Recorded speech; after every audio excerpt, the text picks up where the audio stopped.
Yesterday, the USA showed another proof of how in the bad shape the strongest country in the world is. I have been talking about this for a long time, and now the symptoms are turning into a difficult condition. The second assassination attempt on the same presidential candidate in the USA was not a strange coincidence or occurrence. It was a trend that has become a political tool in the United States. The heart of democracy has become the heart of violence against political figures and freedom of speech. As soon as the first news emerged, the media reported that this incident had nothing to do with Trump. Within 10 minutes, the same media changed everything. Now we see that this is not a coincidence, but as I said in my previous videos, it is another attempt to assassinate Trump.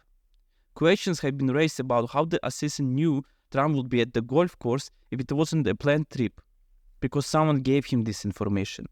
Why did he wait 12 hours before making an attempt and not leave?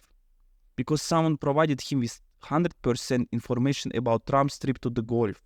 Why did independent media in the heart of free speech try to stop the case immediately while nobody knew what was going on? Because someone owns them, and regardless of news about Trump, they must attack him. Ryan Wesley Root, the assassin, turned out to be a psychopath and a big fan of Zelensky and Ukraine. Apparently, he offered terrorists from Afghanistan to join Ukraine. The Ukrainian armed forces confirmed that the Trump assassin Root contacted them offering recruits.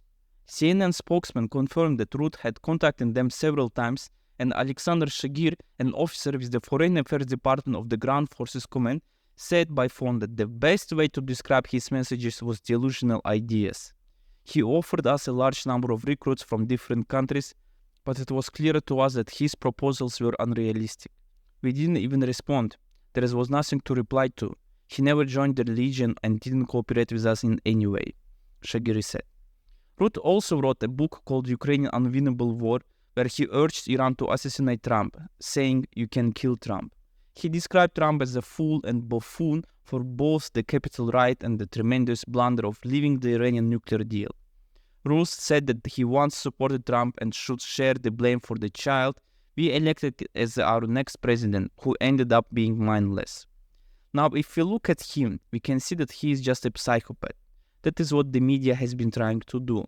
The same thing happened last time.